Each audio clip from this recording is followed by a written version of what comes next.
ये दुख की बात है। आर्मी का स्कूल है, कंटोनमेंट का एरिया है, और अंदर से ही उन बच्चों को मारने का निज़ाम बनता है, या निज़ाम को की मालूमात के बावजूद उसको नज़रअंदाज करके मौका दिया जाता है कि हमारे बच्चे हैं। तो वो किसी हद तक हमारी अस्करी क़यादत की भी वो बच्चे हैं।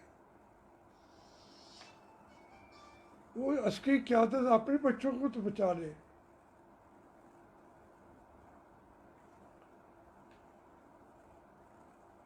इतनी बड़ी नाकामी।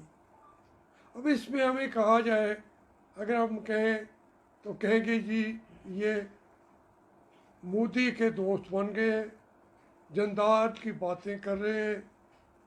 नहीं, मैं तो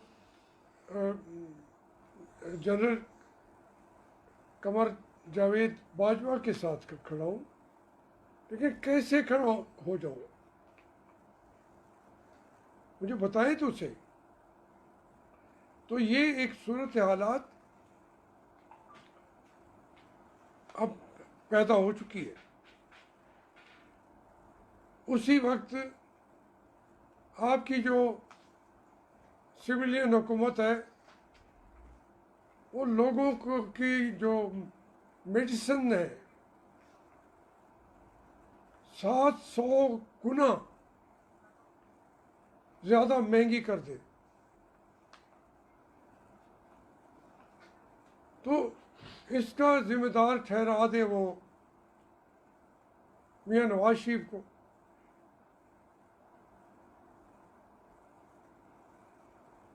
सियासतदानों ने, मैं वहाँ था वज़ीर सेहत, मैंने 3 साल में 3 दफ़ा कीमतें कम की, फिर ज़्यादा उससे कम की, फिर चौथी दफ़ा फिर ज़्यादा कम की, और रिकॉर्ड पे है कि मैंने $10 करोड़ सालाना पाकिस्तान के जो बाहर चले जाते थे दवाइयों की सूरत में मल्टीनेशनल कंपनियों के साथ रॉ मटेरियल की सूरत में, वो मैंने बचाया, और हर साल वो बच रहा है। अब इस बात को भी 20 साल हो गए, 22 साल। तो यानी आज वो कोई 1.5 खरब रुपए के पैसे भी बच गए, फॉरेन एक्सचेंज भी, और पाकिस्तानियों की जेब से भी पैसे न निकले। तो ये एक दुख की बात है। मैं ये आपसे अर्ज़ कर रहा हूँ क्या ये जो एक नई चीज़ें उन्होंने करवट ली है, इंतहाई काबिल मज़म्मत इक़दाम हैं दोनों। APS की जो रिपोर्ट है उसमें जो जो जिम्मेदार उन्होंने ठहराए हैं, और साथ ये भी कहा है कि यहाँ बड़े बड़े वो तो अपना रास्ता बना जाते हैं, उनको के खिलाफ कोई चार्ज भी नहीं लगने देंगे, उनको कोई सज़ा भी नहीं देंगे। 2-4 छोटी बेचारे को वहाँ पे जो खड़े थे उनकी गलतियों के ऊपर उनको वो सज़ा दे देंगे। जैसे कराची की वो सैकड़े आदमी मर गए, 2-3 भी, जी हाँ, बल्दिया टाउन वाला। तो ये एक बड़ा खौफनाक हालात है मुल्क की। दूसरी तरफ ये हमें बताया जा रहा है कि इंडिया जो है क्लस्टर बम कश्मीरियों को मार रहा है, पाकिस्तान के अंदर भी फेंक रहा है। बैरूनी तौर पर भी उनका सामना हमने करना है, लेकिन करेगा कौन? आप कल और आज के पाकिस्तान के टीवी उनकी खबरें देख लें। आपका इसको मैं समझता हूँ कि गलत किया या सही किया, उनकी सज़ा भी आप सुन लें कि 7-8 जो लीडरशिप है वो जा रही है कमर जावेद बाजवा साहब को और हमारे ISI के चीफ जनरल फैज़ साहब के पास। वो ये कह रहे हैं हमारे अदारे की नुमाइंदगी कौन कर रहा है, तर्जमान कौन है, दरवाज़ा नंबर 4 का, उसकी आप हैसियत देख लें, उसका कदो काट देख लें, उसका जिम्मेदाराना रोल देख लें कि वो अंदर की खबरें एलानिया जो कौम को बता रहा है उसका नाम है शेख रशीद। जिस अदारे की ये हालत हो गई हो कि ज़ाती गुस्से के लिए किसी को नाम लेने की अब इजाज़त भी नहीं है हमारे। भाई आप ये बताएं कि आप ये क्या एक तो इमरान खान की हैसियत तो बिल्कुल बेचारे की पहले भी नहीं थी, तो अब तो उसकी हैसियत जो है वो ज़ीरो की बजाय भी वो -0 होता जा रहा है। वो तर्जमान कह रहा है कि इमरान खान के साथ क्या बात करनी थी उन्होंने की सियासतदानों से, और वो कह रहे हैं दोनों कि वहाँ पे गिलगित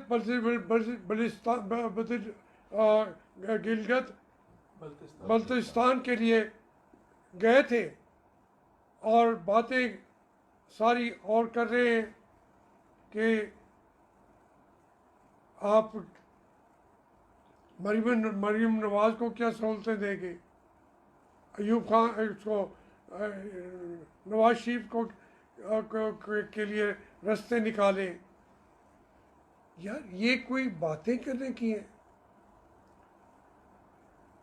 सियासतदानों को तो कहा जा रहा है एक साइड के पे होकर कि वहाँ गए क्यों। मैं कहता हूँ कोई सियासतदान अपने तौर पे जा सकता ही नहीं। वो उन घरों की दीवारें इतनी ऊंची हैं कि सियासतदानों के पास कोई अभी तक कोई उनके पास इतना बड़ा ड्रोन नहीं है कि उससे गुजर के वहाँ जाके गिरे। कौन बुला रहा है, कौन सारे मसाइल हल कर रहा है, किन से बातें कर रहा है, सारी मुल्क की सियासत का फैसला कौन कर रहा है। और फिर कहते हैं कि हाँ हमें सियासत से बाहर रखा जाए।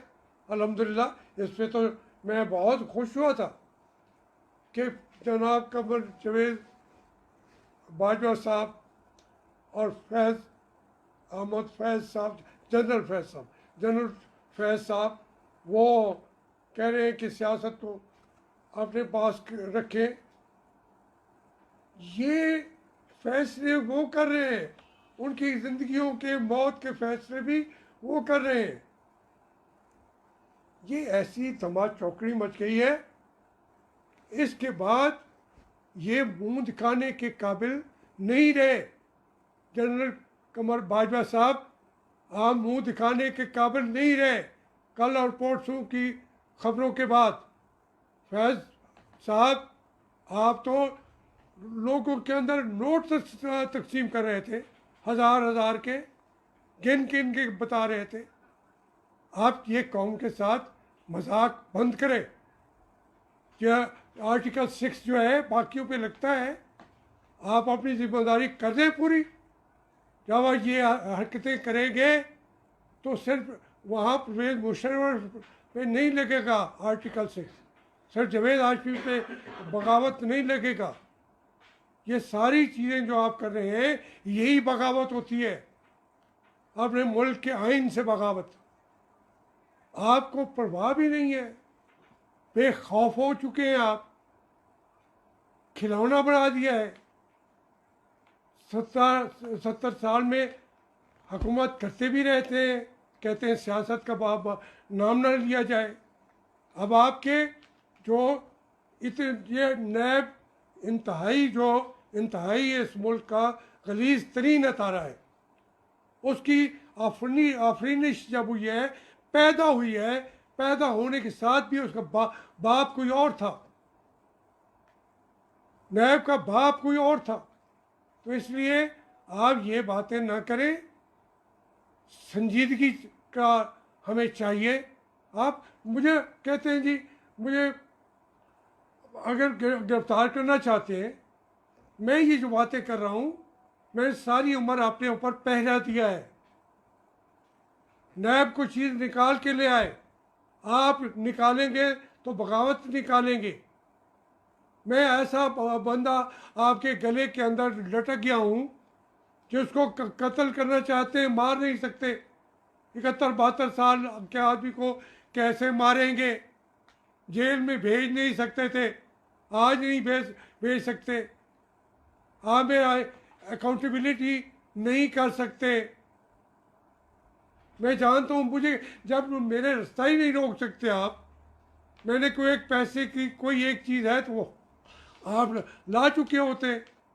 इसलिए ये बातें मैं कर रहा हूँ, मुझे पकड़ो, मुझे जेल में डालने की ज़रूरत भी नहीं है। ये जो अय्याशी है, ये अय्याशी मैं कर रहा हूँ आज, कि सच्ची बात कहने का, जो सच बोलना है वो भी एक अय्याशी है इस मुल्क में। उस अय्याशी के लिए मैंने ज़िंदगी कुर्बान की है, मैंने उसके लिए अपने ऊपर पहरा दिया है, अपनी ख्वाहिशात को दफन किया है। फिर मैं 71-72 साल की उम्र में ये बातें कर रहा हूँ। आज मुझे पकड़ सकते हैं आप?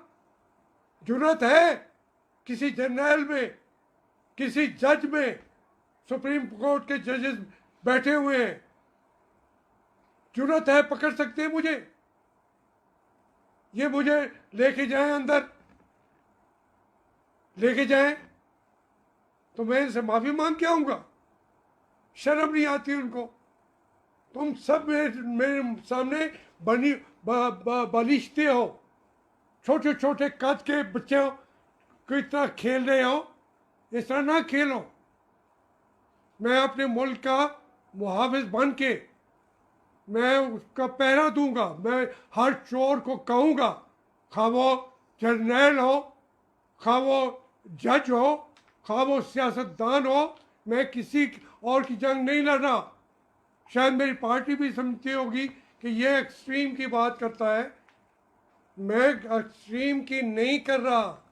मैंने सारी ज़िंदगी गंवा दी है हर चीज़ से। मैं आधा रह गया हूँ, लेकिन मैंने कभी भी अपने इस इलाज के लिए बतौर इसके MNA की भी सारी उम्र मेरे लिए इलाज की सहूलतें मौजूद थीं। वो करोड़ों रुपए भी मैंने नहीं लिए, इसीलिए मैंने अपनी बीमारी का इलाज भी आपसे नहीं कराया। जो मेरा हक आपने लिखा हुआ है, मैं उसको अपना हक नहीं समझता। मैं ये कहना चाहता हूँ, ये मुल्क भी जो है, इस मुल्क को लावारिस मत समझो, इसका वारिस मैं हूँ, इसकी जंग में लड़ूंगा। ये बातें ना करें। आप टीवी खोलें, हैरान हो जाता है आदमी।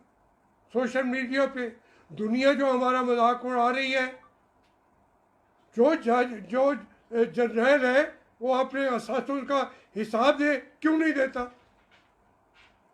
कि सिर्फ सियासतदानों की बात करते हैं, उनका भी हिसाब होना चाहिए, क्यों नहीं होना चाहिए? ज़रूर होना चाहिए, लेकिन उससे 10 गुना असासे आप लोगों ने लूटे हैं, बनाए हैं। आज मैं नहीं कह रहा था, ये तो मोहतरम बेनज़ीर ने कहा था कि ये जो है कोर कमांडर नहीं है, करोड़ कमांडर हैं। ये मेरा नारा नहीं है, वो तो मेरे नज़ीर ने कहा था। सियासतदान आपको कहते रहे हैं, लेकिन आपके लोगों को जून तक नहीं रेंगती। आप कहते हैं कि हम इनको डाल देंगे, या हमारे साथ माफिया मांगने के लिए हमारे हमारे घरों के आगे पीछे आते रहेंगे। नहीं, रुक जाए, रुक जाए। आगे आग का दरिया है। इस मुल्क को, इस कौम को उस आग के दरिया में मत डालो। तुम खुद झुलस जाओगे, तुम खुद जल जाओगे। ये मेरा वतन है, इसको हम आग का दरिया नहीं बनने देंगे। इसको हम अमन का गहवारा बनाएंगे। जमहूरियत का रास्ता अख्तियार करना पड़ेगा। जब आप कहते हैं हमारा सियासत से कोई ताल्लुक नहीं है, तो फिर उसके अंदर बिलीव करो। कायद आज़म ने कहा था, लफ्ज़ इस्तेमाल किए थे, हम उसका तर्जुमा करते हैं। उन्होंने कहा था कि तुम नौकर हो कौम के, तुम जो जर्नैल हो कौम के नौकर हो। कायद आज़म ने जब आपको नौकर कहा है, आप कहते हैं इसके लिए क़यादत। आप कहते नहीं है, कभी भी अदारा नहीं होते, फौज अदारा नहीं होती, सर्विसेज होते हैं। जो सर्विसेज हैं वो खिदमत करते हैं। जो सियासतदान होता है वो पब्लिक रिप्रेजेंटेटिव होता है। ये चीज़ें हमारे यहाँ कोई तस्लीम नहीं करता। कायद आज़म ने कहा तो आपने उनकी इन तकरीरों को उड़ा के रख दिया। मोहतरमा मादर मिलत ने कहा, उसकी आपने पाबंदी लगा दी शुरू से। उसकी तकरीरें मुल्क के अंदर रेडियो पाकिस्तान पे नहीं आती थी। तो इसलिए मैं आपसे अब हाथ जोड़ के नहीं कहूँगा, पहले मैं आपकी मिन्नत हाथ जोड़ के कहता रहा हूँ, मेरे मुल्क के जर्नैलों, अब मैं खुले हाथों से बात कर रहा हूँ, हाथ जोड़ के नहीं करूँगा, खुले हाथों से कह रहा हूँ कि कौम के हाथ खुलने वाले हैं। हर एक की गर्दन इन हाथों के अंदर होगी। जैसे मुल्क का इस तरीके से हमारा मजाक बना दिया है पाकिस्तान का। पूरी दुनिया के अंदर एक मुल्क तो बता दो जिसके अंदर आज तक उसके तमाम उसके जो लीडर हैं, उसके जो जजेस हैं, उसके जो चीफ जस्टिस हैं, चीफ कमांडर इन चीफ हैं, 4-5, वो मुल्क से बाहर बैठे हुए हैं। अमेरिका की अभी तनख्वाहें खा रहे हैं। उनको क्यों नहीं पूछते? उनको क्या पूछे जो मुल्क के अंदर बैठ के खा रहे हैं?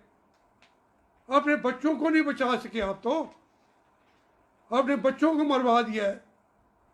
और कौन के बच्चों को क्या बचाओगे? कौन आपसे तवक्को रखेगा?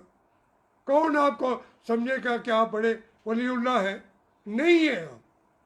आपने कद छोटा कर दिया है।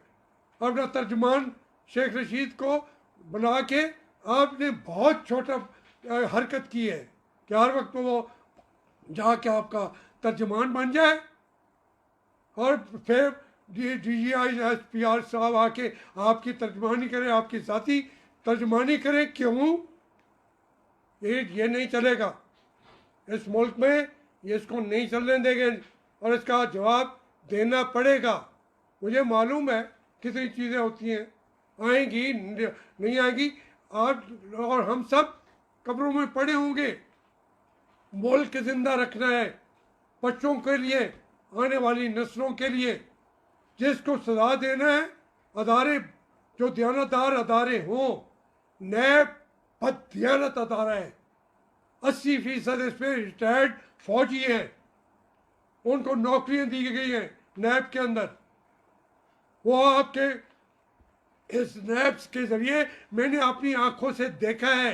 उन रिटायर्ड जनरलों के नाम भी बताऊंगा, अगर मरना आया तो वीडियोस भी लेके आएंगे, जो आके मेरे सामने वहाँ पे वो ब्रीफ केसेस भर भर के अपनी गाड़ियों में कमाई करके शाम को जाते थे, और अब भी कर रहे हैं।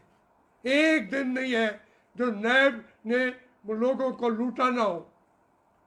तो यार कोई अदारा रहने तो दो। किसी को सच की बात कोई करे तो तुम्हें तकलीफ होती है? तकलीफ होती है तो मैं हाजिर हूं ना, मुझे मारो।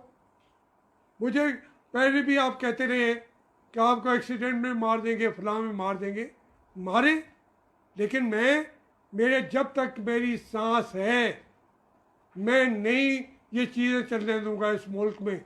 मैं अकेला लड़ूंगा, मैं किसी और को मिला के भी नहीं लड़ूंगा। मैं अकेला ये जंग लड़ता रहा हूँ और अब भी लड़ूंगा। और जो आपने ये टीवी पे बिठाए हुए सारे के सारे तकरीबन 99% जो आपके वहाँ पे वो बातें कर रहे हैं एंकर्स, मैं उन एंकर्स की असलियत एक एक की जानता हूँ, एक एक की। जो बज़ाहिर भी न्यूट्रल बैठा होता है उसका अंदर जानता हूँ। जो अखबारों में कॉलम लिख रहे हैं बाहर, उनका अंदर जानता हूँ। इतना कंट्रोल मत करो, सच्चाई छुप नहीं सकेगी, ये चीज़ें बाहर निकलेंगी। मैं लाहौर के एंकर्स को जानता हूँ, मैं कराची के एंकर्स को जानता हूँ, मैं इस्लामाबाद के एंकर्स को जानता हूँ। मीडिया को इतना बेचारों को दीवार से न लटकाओ, उनकी मजबूरियाँ भी है। मैं नहीं कहता कि वो बड़े कोई उनके पास कोई ज़मीर नहीं है, ज़मीर बेचारे के पास हो भी सही, उनको तो शाम को घर जाने की इजाज़त भी नहीं होती, जिसको चाहते हो उठा के ले जाते हो। मीडिया के ऊपर ये पाबंदियाँ ख़त्म नहीं करोगे तो फिर सोशल मीडिया दुनिया के अंदर, सोशल मीडिया भी बंद कर दो लेकिन पूरी दुनिया के अंदर ये आवाज़ नहीं रुकेगी। हम मुल्क को इतना बदनाम नहीं कर रहे जो यहाँ का मार्शल लॉ ने बदनाम किया। और अब जो आप बैठे हुए जर्नल, सिटिंग जर्नल, आप ये खराबियाँ कर रहे हैं। इन खराबियों का जवाब देना पड़ेगा। आपका कोर्ट मार्शल होना चाहिए। कोर्ट मार्शल होगा तो फिर जाके इस मुल्क में कहीं रुकोगे, वरना तुमने नहीं रुकना। तुमने मुल्क को तबाह करके लूट कर दूसरे मुल्कों के जजीरे लेके बाहर बैठ जाना है। बंद करो। मैं हाथ जोड़ के नहीं कह रहा, खुले हाथों से फिर कह रहा हूँ, बंद करें ये बातें, ना छेड़ें, मजाक ना बनाएं। कोई आपकी इज्जत नहीं रह गई। इस इज्जत के आप लायक भी नहीं है जिसके लिए हम जाने देते। Thank you. कोई बहस सवाल की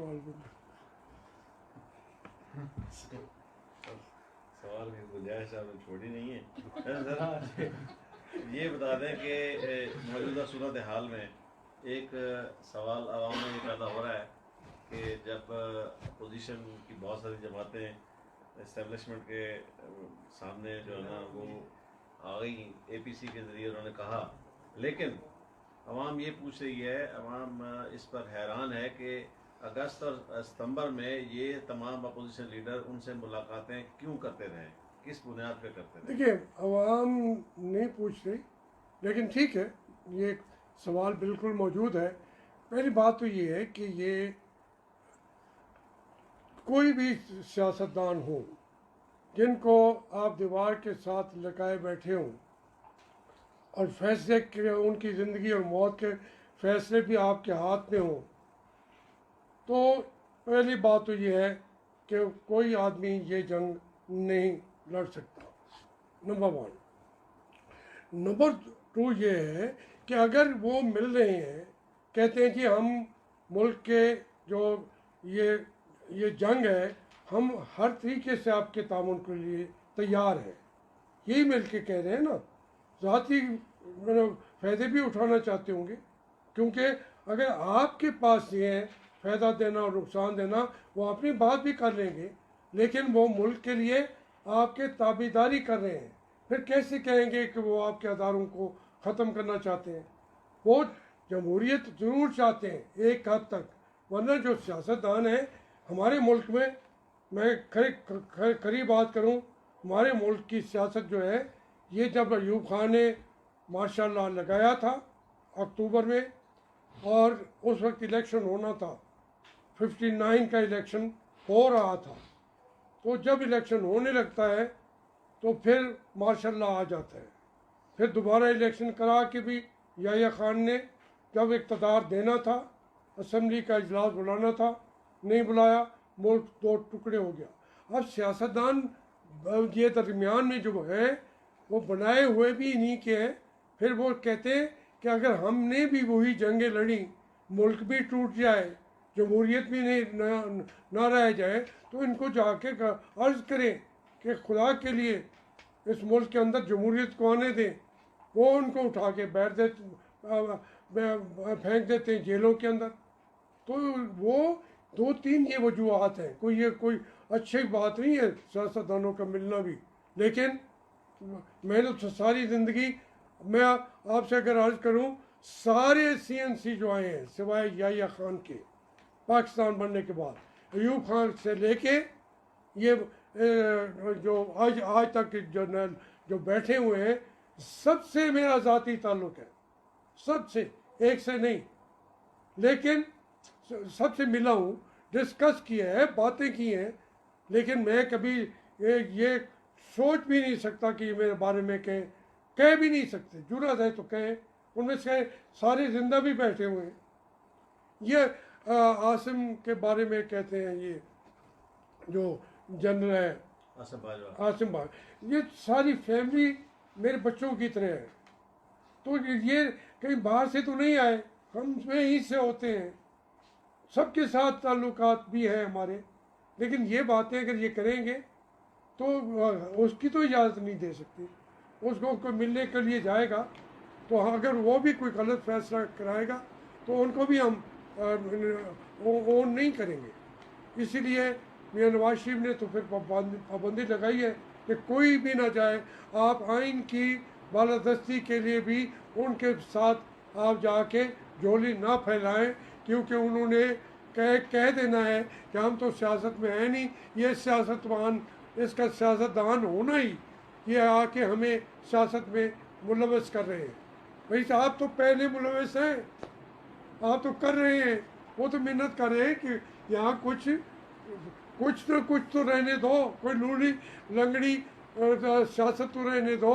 ये आपका मीडिया के हजरात भी जाते हैं, वो भी कहते हैं खुदा के लिए, वो उनको उठा के जेलों में डाल देते हैं। इस मुल्क का ये बहुत ज़्यादा बुरी हालत कर दी है हमारे जनरलों ने। तो इसका अब हल क्या है कि आपको क्या नज़र आ रहा है कि आगे क्या होने जा रहा है? बहुत ख़तरनाक हल मैं जो मेरी आंखें देख रही हैं, मैंने इसलिए मैंने आवाज़ उठाई है, ज़्यादा मैं बोला हूँ, ज़्यादा मैंने ये बातें की हैं कि जो बातें मैं कर रहा हूँ ये ज़बानी बातें हैं, लेकिन आगे जाके अमली तौर पर इससे ज़्यादा ख़तरनाक चीज़ें हो रही हैं। मैं खूनी इनकलाब देख रहा हूँ।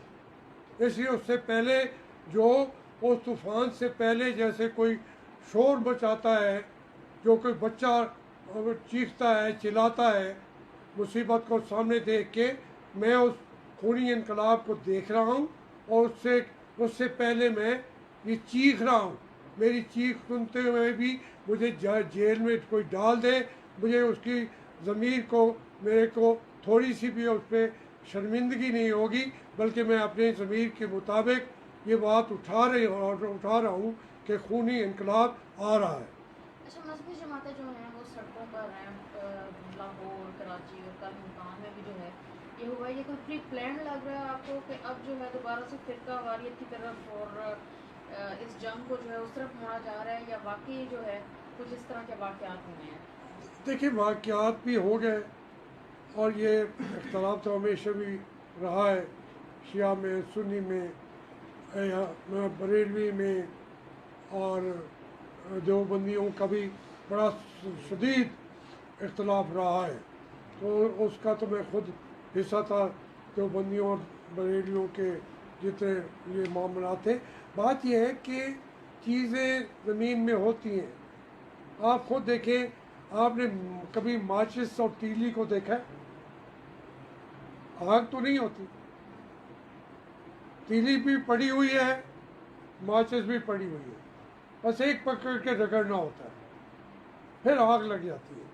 तो इस वक्त जो है खुद ब खुद ये नहीं हो रहा, ये बैनुल अक़वामी सतह पे भी ये जंगें लड़ी हैं, अमेरिका को भी फ़ायदा इसका हुआ है, दूसरों के भी फ़ायदा हुआ है, इंडिया को भी फ़ायदा होगा, लेकिन सबसे बढ़ के हमारे पाकिस्तान के घर के अंदर, हमारा घर क्या है, मेरा घर जो महफूज घर है वो मेरी फ़ौज है।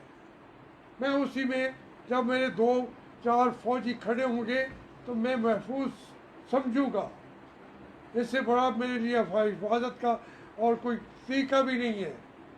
मैं तो जहाँ रहता हूँ मेरे वहाँ रिश्तेदार भी नहीं होते, लाहौर में वहाँ तो मेरा मुहाफ़िज़ कौन होता है, यही मेरी फ़ौज, यही मेरी पुलिस। लेकिन अगर ये जो तूफ़ान है, मैं कह रहा हूँ खूनी तूफ़ान जो है तमाम अदारों को किरची किरची कर देगा।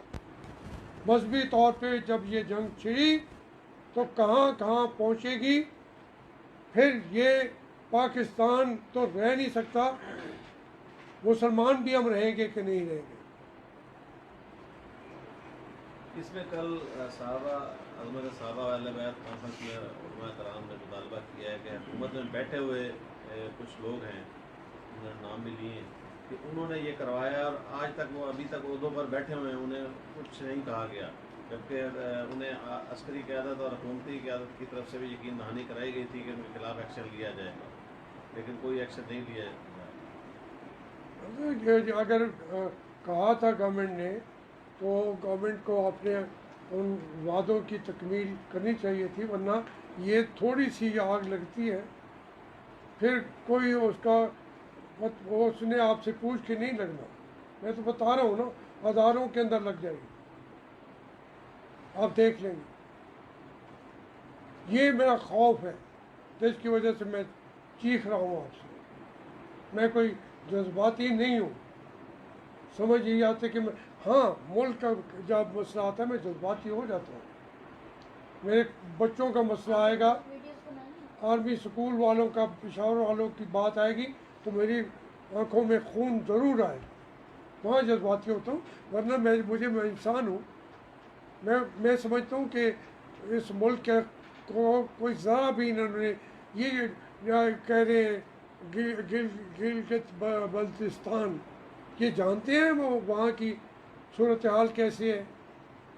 कौम का फैसला किए बगैर वहाँ बैठ के इमरान खान भी मौजूद नहीं है और गिलगित बल्तिस्तान का फैसला सुना रहा है हमारा चीफ ऑफ आर्मी स्टाफ।